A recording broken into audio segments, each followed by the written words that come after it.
man and a woman about a rental property. First, you have some time to look at questions 1 to 7.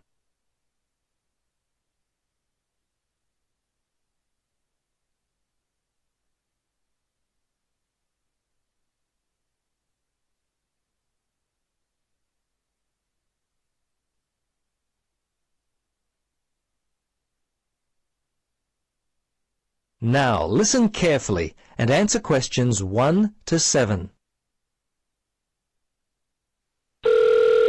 Central Realty, Jill speaking. How can I help you? Yes, hello, Jill. I've got a problem, a complaint I wish to register.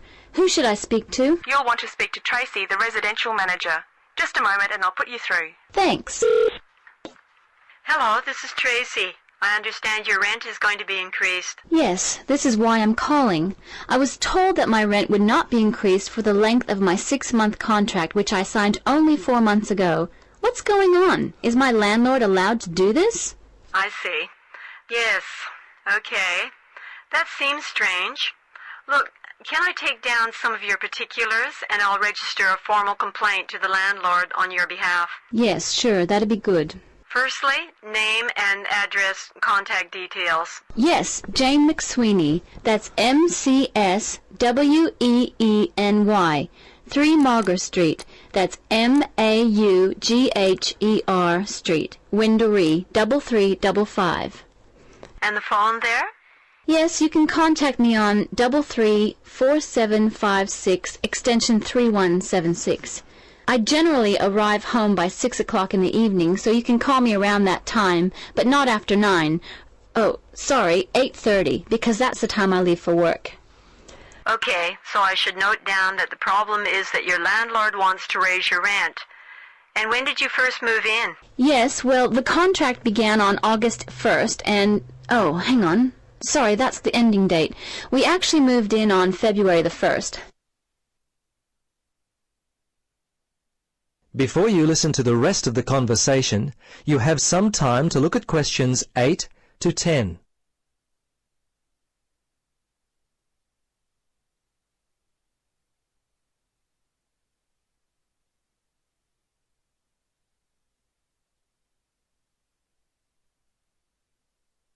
Now, listen carefully and answer questions 8 to 10. Okay, good. Now, if need be, you will have to send a letter to the Rental Tenancy Board. But as I said, first let us approach your landlord on your behalf and see if we can work out the problem before it gets to that situation. I'd be very surprised if you have to send a letter. 95% of these kinds of problems get solved early on. Okay. Now, if you have any problems you need to discuss, feel free to come in and talk with the general manager. In the meantime, if you would just wait until we receive an answer from your landlord, we'll be able to then plan our next step. Is there anything else I could be doing? Well, you could write a letter to the RTB listing all the events as they happened from your point of view. But as I say, hold on to it. Don't send it unless we have to. Well, that's about it for now. Thanks for your call. I'm sure we can sort this out. Thanks very much for your help. I hope we can sort it out too. Bye for now. Yes, bye. That is the end of part 1. You now have half a minute to check your answers.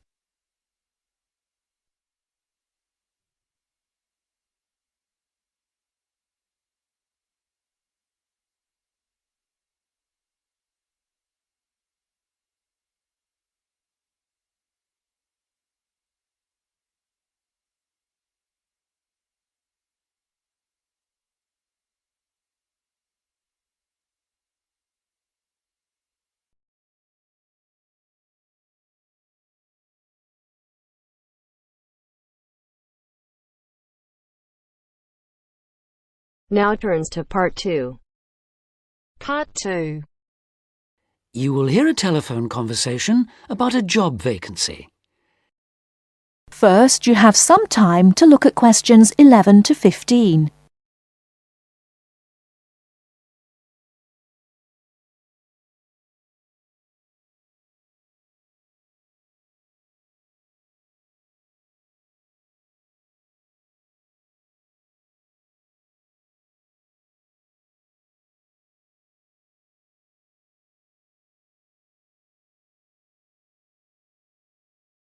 Now, listen carefully and answer questions 11 to 15.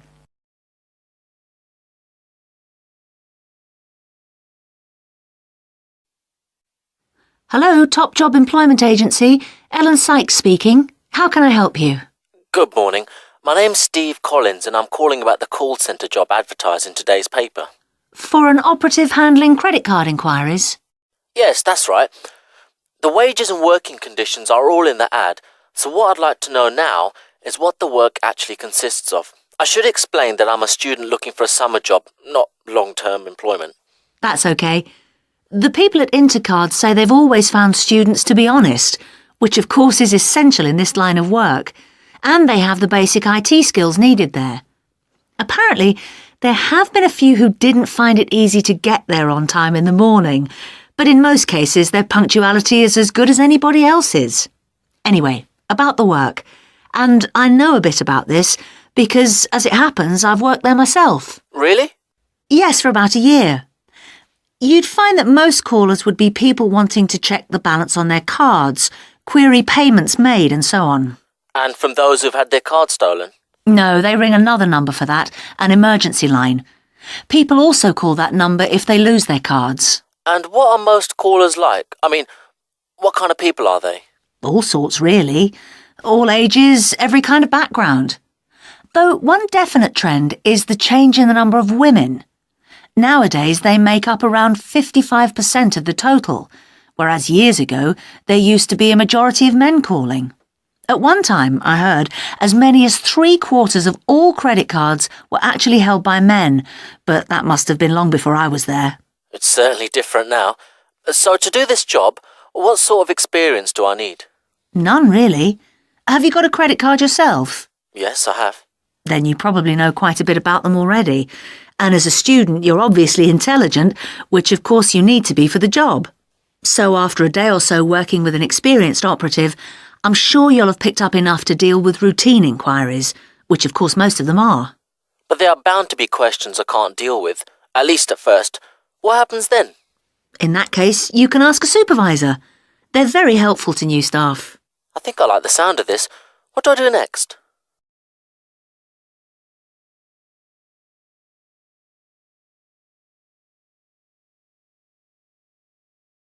Before you hear the rest of the talk, you have some time to look at questions 16 to 20.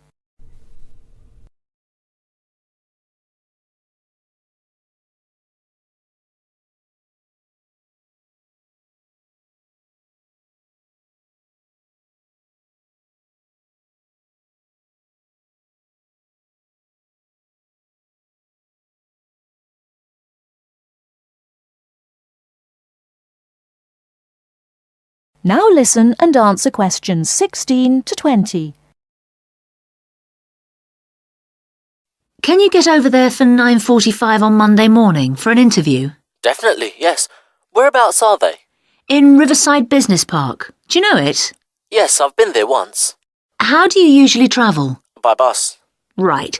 So you take either the 136 or 137 to the bus station, and when you come out of there, you turn right. Along Orchard Road, that is. The road from the railway station? Yes, that's right. You go past the petrol station next to the car dealers, then carry on down the road. Do I take the first left at the main car park? Well, you could do that, and walk up Newfield Avenue alongside the shopping centre, but it's a long way round. I'd suggest continuing along Orchard Road with the water company and then the insurance offices on your right. They used to be local government offices, by the way. Yes, I remember those. And you keep going until you reach the advertising agency. Now, facing that is a small road called Cherry Lane.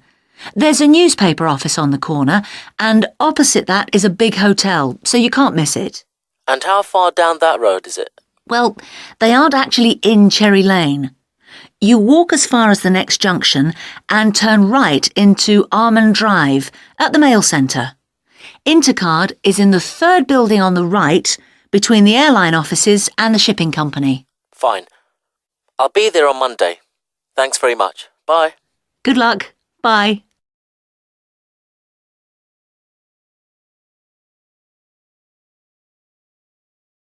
That is the end of part 2.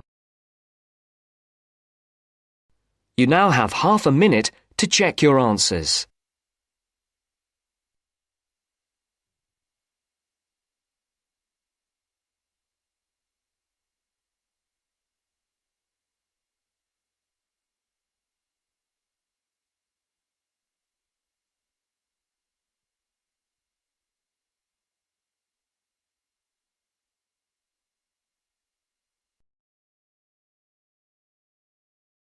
Now turns to part 3.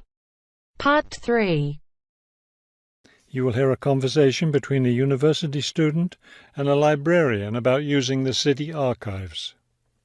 First, you have some time to look at questions 21 to 24.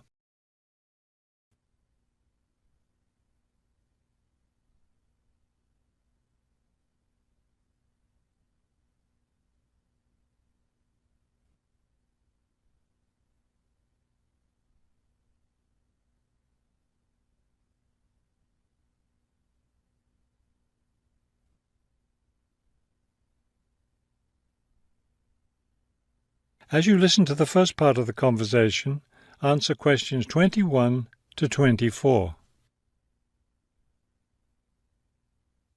Hello. I was wondering if you could give me some information about using the archives? I'd be happy to. Are you a resident of the city? Actually, I live just outside the city, but I study at the university downtown. That's fine. All you need to do is show your university identification card, and you can use the archives at no charge, as long as your ID card is current, of course. Yes, it's valid. So I don't have to pay anything? No, city residents pay an annual fee, but students can use the archives for free. Everyone else needs to get special permission from the director, but that doesn't apply to you, of course. Oh, good. I was also wondering about the schedule. I have classes every day, Monday through Friday, and I also have a part-time job, so I could really only use the archives on weekends. That's not a problem at all. We're open all weekend. Actually, the only day we're closed is Monday, so you can come any day, Tuesday through Sunday. Are you open in the evenings? Yes, we're open from 9:30 in the morning until 8:30 in the evening. That will fit my schedule well. Before you hear the rest of the conversation, you have some time to look at questions 25 to 30.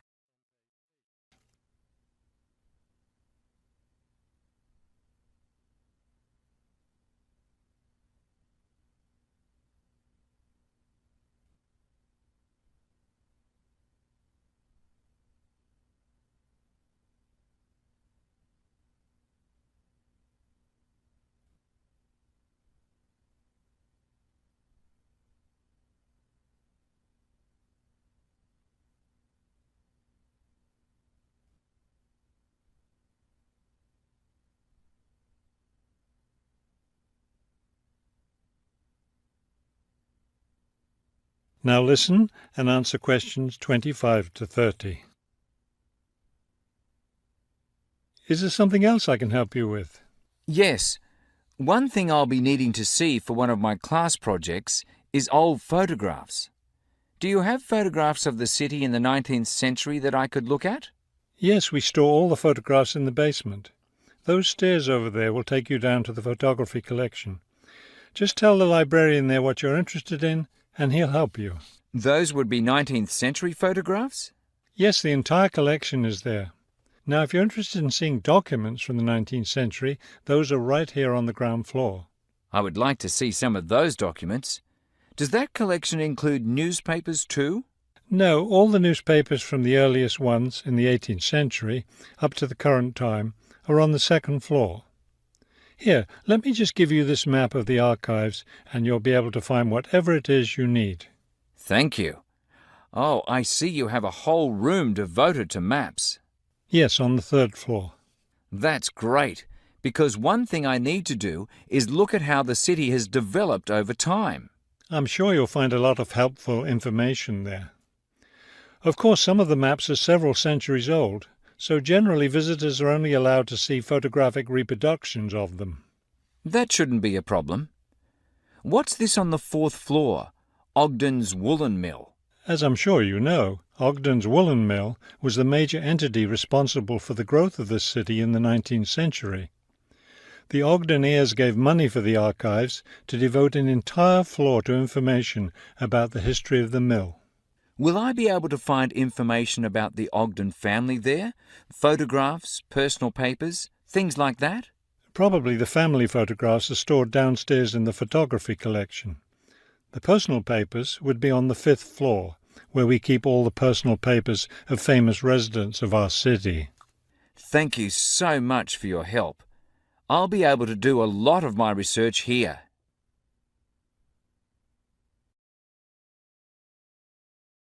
That is the end of part 3. You now have half a minute to check your answers.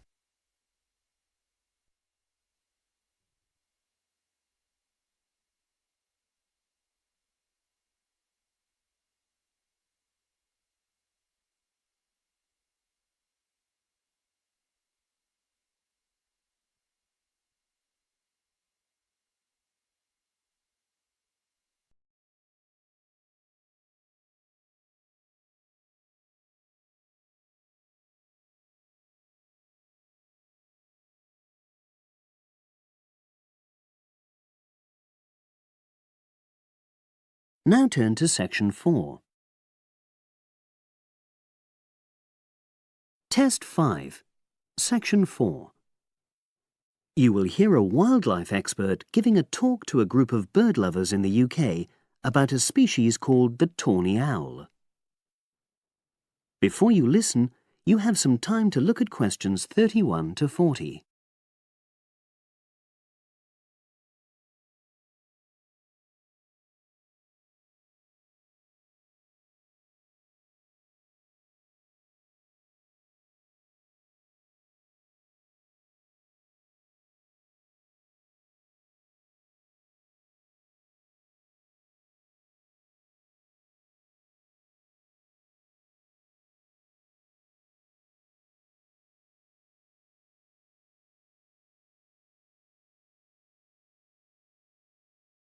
Now listen and answer questions 31 to 40. Good evening, everyone. You're all likely to be familiar with pictures of the tawny owl. Because of all the owl species in the UK, it's actually the most common one. But the chances are that you're more likely to have heard one than actually seen one, as it's also strongly nocturnal. This means that it normally ventures out at night. So, what kind of habitat does the tawny owl prefer? Well, a survey carried out in the 1980s confirmed that this owl is most likely to be found in woodland. If you look at a map of tawny owl distribution across Britain, you'll only see gaps in the treeless marshy areas of eastern England and in some of the more upland parts of northwest Scotland. However, you can sometimes find populations of tawny owls in urban areas too, either in parks or in large gardens. The tawny owl shows some obvious adaptations to its natural habitat. For example, both its wings and its tail are short, which helps it to maneuver through the trees.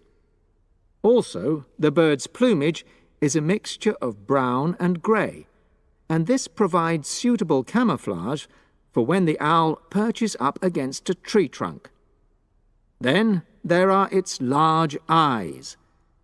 The tawny owl's visual capacities are considerably better than those of humans, and although it can't see in complete darkness, it's sufficiently well equipped to be able to navigate its way around woodland on all but the most overcast nights. Another factor that contributes to the tawny owl's success as a hunter is its excellent memory of the layout of different areas. If you combine this ability with the owl's strongly territorial and sedentary nature, most populations of tawny owl are sit-and-wait predators, you realize that it has a good opportunity to predict where prey might be found. Finally, as well as having large eyes, The owl's sense of hearing is excellent, and this helps it to locate potential prey as it sits on its perch.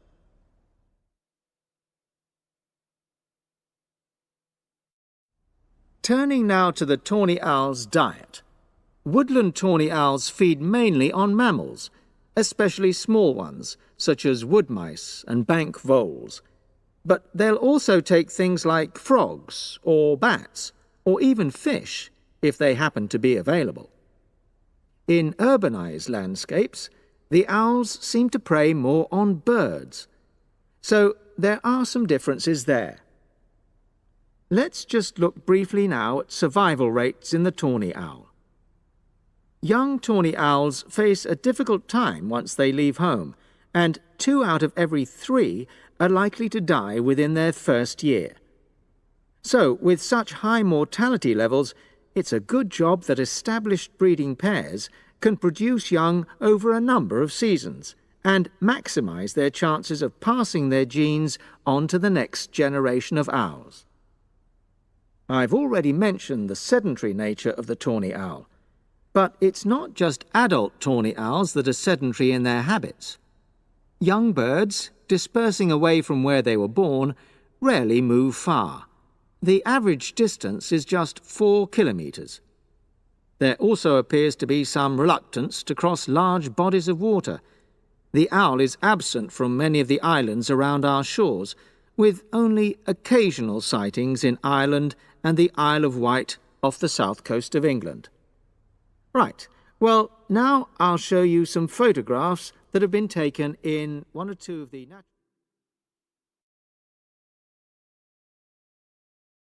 That is the end of section 4. You now have half a minute to check your answers.